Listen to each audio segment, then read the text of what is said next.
manapaka isika. Andriamanitra ray zanaka fanahy masina, misaotra anao mandrakariva izahay amin'ny zavatra rehetra, mbola ao anatin'ny fankalazana hatrany ny taona vaovao izahay, ary saorana ianao ny fitondranao anay ho amin'izao fitahina mahatretrika izao.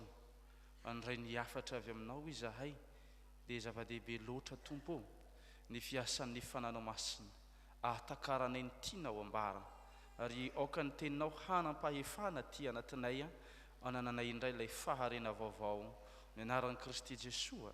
Amen. Eny ariavana miarabantsika rehetra amin'ny anaran'i Kristy Jesoa, ary mampitomboana amintsika mandrakariva ny fahasoavana ho mampiadanana avy amin'Andriamanitra raintsika sy Jesoa Kristy Tompontsika. Manantitra hatrany ny fiarabana noho ny amin'ny nazahoana ny taona vaovao, ary androany raha teo koa isika voasambany miaona dia arabaina fa nahatratra ny taona vaovao, ka dia otra rantitra ianao, fiadanana ho anao, fiadanana ho an'ny ankohonanao, eny fiadanana ho an'izay rehetra anananao. Ny ten'Andriamanitra izay akantsika hafatra anio riavana dia araka izay hitantsika ao amin'ny Isaia. Isaia toko faha 5:7 andinin'ny faha 7 hatramin'ny andinin'ny faha 7:10.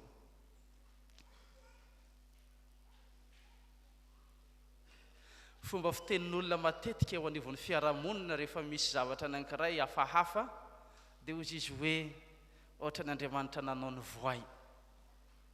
Zara fa vita ozy, vita marokoroko, ary mitovitovy amin'izay fomba fisainana izay raha teo koa ny fomba fisainan'ny zanak'Israely eto amin'ity soratra masina ity.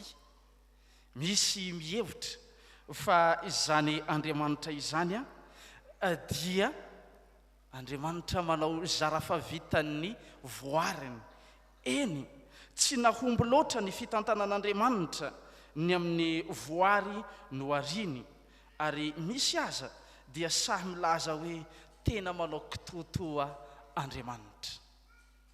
Ny Isaia toko faha 5:7 andinin'ny faha 7 hatramin'ny andinin'ny faha 13 dia maneho fa manana ny fikasany amin'ny voariny Andriamanitra, tsy araka izay heveran'ny olona azy akory.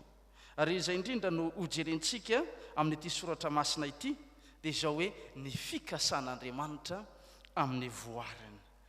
Ny fikasan'Andriamanitra amin'ny voariny izay hojerentsika voalohany dia izao hoe mampididoza ny fanoherana izany fikasan'Andriamanitra izany. Mampididoza ny fanoherana izany fikasan'Andriamanitra izany. Ny hoe mampididoza resahana eto dia zava-dratsy miatra amin'ny olona izay manda na mini maniratsira ny fikasan'Andriamanitra amin'ny mahampahary azy.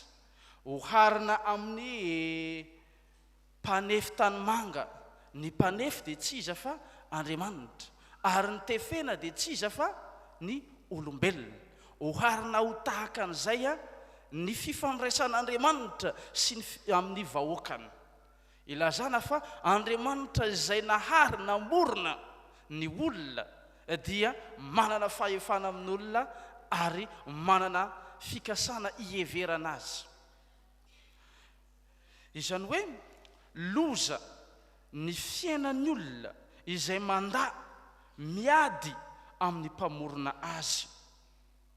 Famerenana izay voalaza tao amin'ny Isaia toko faha 7:20 andinin'ny faha 9:20 ity soratra masina izy ity, izay milaza fa tena adalana mihitsy ny amin'ny fanaovana tsinitsinina ilay mahavoarin'Andriamanitra, indrindra ilay fanaovana tsinitsinina ilay Andriamanitra mpahary. Jesosy Kristy no fahatanterahany asa fahariana rehetra nataon'Andriamanitra. Tao amin'ny Jesosy Kristy no miivo izany rehetra izany, ary noho ny amin'ny Jesosy Kristy no nisiany fahoriana.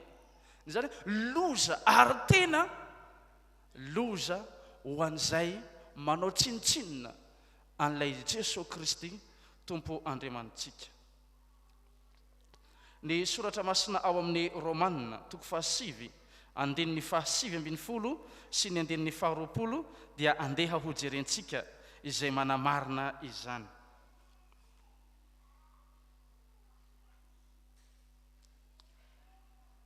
Ianao ary dia anao amiko hoe koa nahoana izy no manome tsiny ihany, fa iza no manohitra ny sitrapony?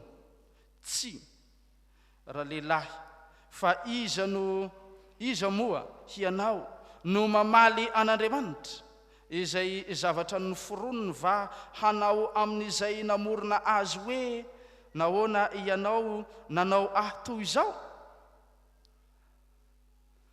Ry havana malala rehetra amin'ny Tompo, manana fikasany Andriamanitra amintsika izay nohariny. Araka izany dia andehantsika anao zava-dehibe izany fisintsika, izany fikarohan'Andriamanitra, fanaovan'Andriamanitra zava-dehibe ny amin'ny antom-pisintsika izany. Ka noho izany ry havana dia ho lavontsika izay endrika rehetra maneho ny tsy fankatoavana izany asa fahariana nataon'Andriamanitra izany. Matetika manko vokatry ny tsy fahalalana no mahatonga ny olona anohitra ny fikasan'Andriamanitra, ary vokatry ny tsy finoana mahatonga ny olona handa ny fitondran'Andriamanitra sy ny fitandranan'Andriamanitra. Mpamorona Andriamanitra manana fahefana sy fikasana amin'izay noforoniny sy amin'ny asan'ny tanany. Araka izany dia ilaina isika hanaiky sy hankatoa izany. Ry havana, Andriamanitra no mpamorona. Raha miresaka izany Andriamanitra mpamorona izany dia miverimberina ao anatin'ny asa fahariana izay nataony dia ilay teny hoe ary hitan'Andriamanitra fa tsara zany. Hitan'Andriamanitra fa tsara zany. Midika zany fa tena hoe tsara lafatra ny zavatra rehetra izay nataon'Andriamanitra. Ary raha nahary ny olombelona izy dia isan'ny teny anankiray izay nataony dia ny hoe tsy tsara. Hoe teo ampamoronana ny olombelona izy dia fa nahita hoe tsy tsara. Fa inona ny mahatsara azy? Dia anaovako vady sahaza ho azy izy. Ka rehefa mipetraka lahy dia mipetraka ny vavy dia io ilay fahatsarana ny amin'ny voarin'Andriamanitra. Ka noho izany rehefa nataon'Andriamanitra lahy ianao dia manana fifaliana ary meteza ho faly ny amin'izany. Fa aza mieritreritra mihitsy ny hoe fa maninona ary aho no lahy fa tokony mba natao vavy aho. Aza mieritreritra mihitsy ny hoe andeha ho vavy. Ary tsy andanin'izay ihany koa rehefa nahary ihany koa Andriamanitra dia napetraka ny vehivavy. Noho izany lahy vavy ihany nataon'Andriamanitra fa tsy nanao antenantenany. Tsy nanamboatra pelaka Andriamanitra. Ka noho izany manana fifaliana rehefa hoe lahy. Ary izay ilay fiheveran'Andriamanitra ny amintsika. Matoa napetraka hoe lahy ity ao ilay fikasan'Andriamanitra amin'ny maha lehilahy azy. Ka tsy andeha hanao fanao ny vehivavy ny lehilahy. Ary tahaka izay ihany koa ny vehivavy tsy hanao fanao ny lehilahy. Fa mijanona amin'ny maha vehivavy. Rio ilay tena matetika mampirongatra ny fahotana eto amin'izao tontolo izao dia ny tsy fahaizana mankasitraka ny amin'izay maha voary izay. Ny vehivavy mba te ho lehilahy, ny lehilahy te ho vehivavy. Isan'ny zavatra anankiray nandravan'Andriamanitra ny Sodoma sy Gomora ny amin'ny lahy samy lahy mifanambady sy ny vavy samy vavy mifanambady. ry havana malala rehetra amin'ny Tompo. Zava-doza izany ary tena andraisana zava-dratsy avy amin'Andriamanitra. Tsy azahoana fitahiny zany fa loza no ateraka izany. Etsy andanin'izay ihany koa Andriamanitra rehefa nahary atsika olombelona dia nataony voahary miavaka. Raha mijery isika ny ao amin'ny Salamo 8:9 sy ny 5 dia tena nataon'Andriamanitra lafatra avy tany amin'ny fahambaniana nampiakarin'Andriamanitra ny amin'ny fahamboniana. Ary lazain'ny Salamo aza dia hoe ilay tsinotsinona inona no mahatsiarovana azy, kanefa dia nataon'Andriamanitra ambony, nefa dia satroan'Andriamanitra voninahitra. Nataon'Andriamanitra ao ambony noho ny anjely, ambany kely noho Andriamanitra. Zany hoe tonga manana endrika Andriamanitra.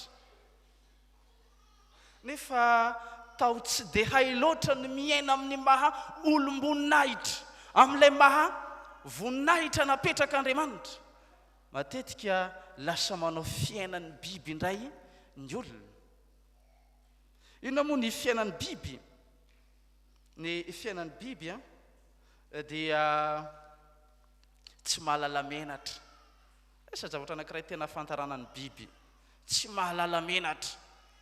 Ary etsy an-danin'izay ihany koa miverina amin'ny nalohany. Amin'ny fotoana izay anokanana ny katekomena ho tonga mpandray ny fanasan'ny Tompo, isan'ny teny anankiray manandanja ary miverina apetraka amin'ny fotoana izay hanokanana ny mpandray dia hoe avy tany amin'ny aizina mandritrikitrika dia ho any amin'ny fahazavana mahagaga. Izany hoe efa nesorina tany amin'ilay aizina nefa dia mbola miverina ao anatin'ny aizina indray.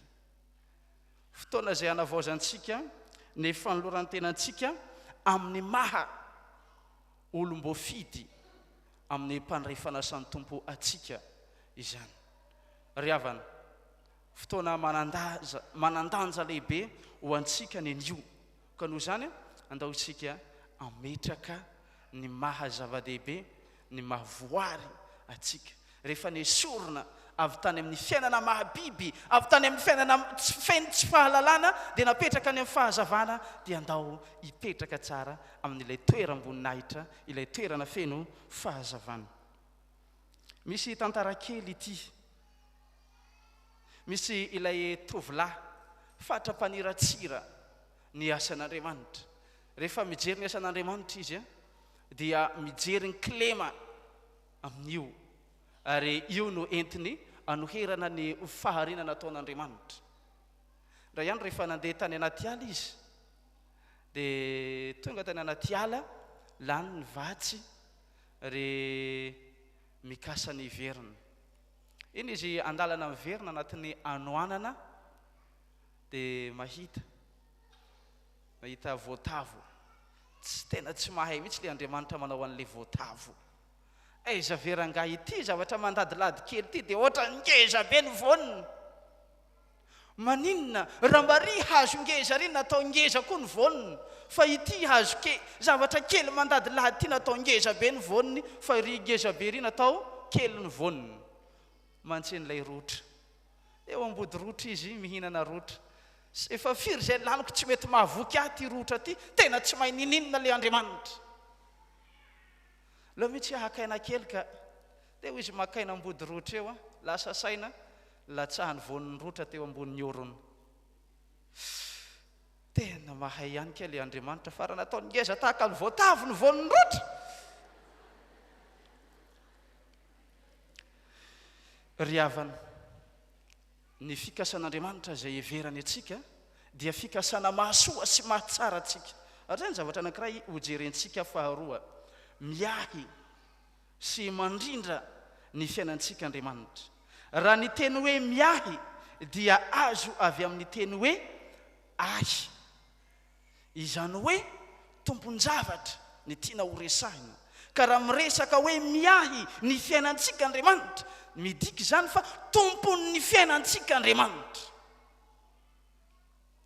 re isan'ny teny anankiray izay manandanja amin'izao soratra masina izao, ary maro no mametraka ity teny ity ho tahaka ny slogan eo amin'ny fiainany, dia hoe ny zavatra ho avy anontany ho ahy, fa ny zanako sy ny asan'ny tanako dia oka ho adidiko ihany.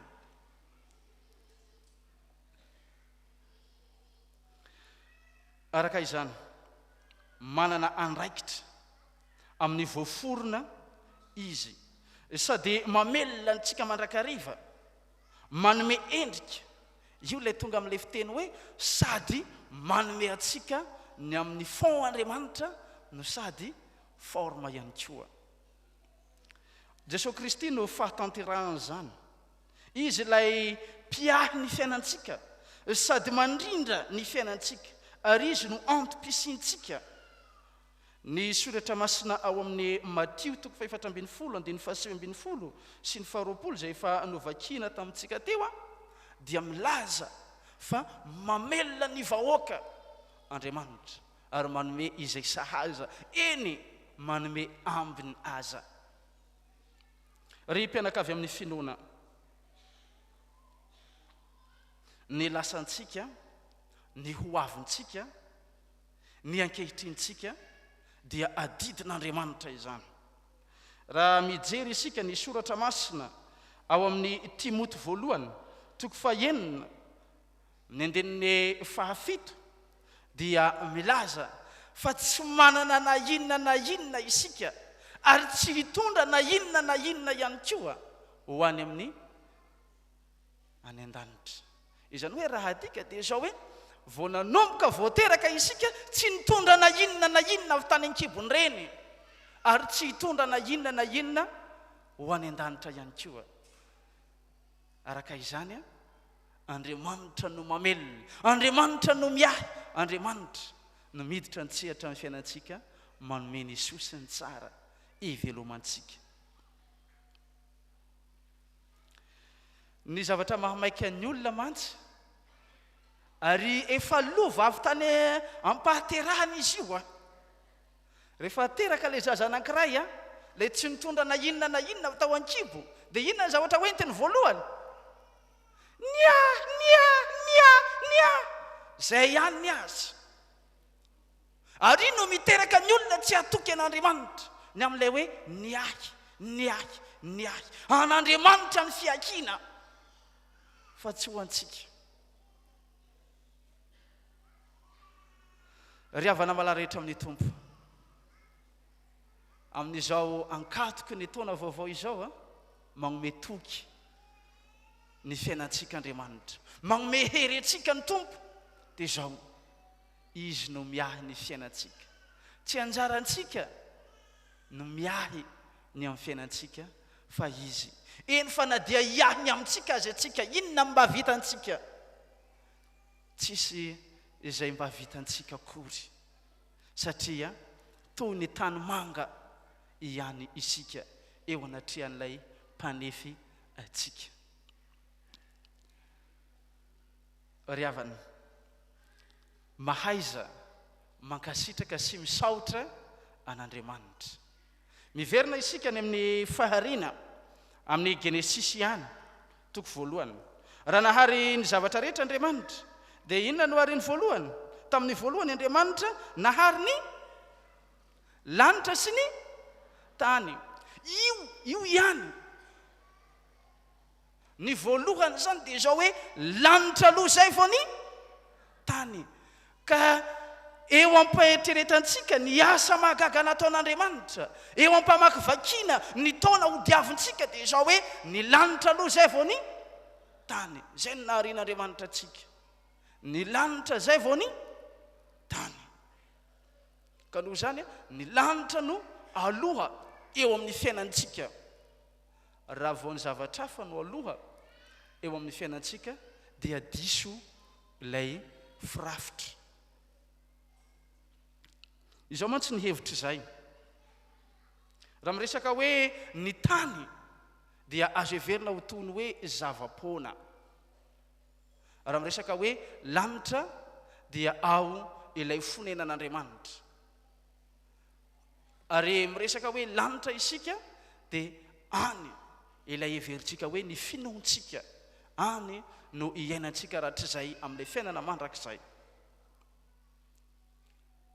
Ry havana, andehantsika ametraka ho prioritaire ny zavatry ny lanitra, ny any lanitra aloha izay vao ny any tany.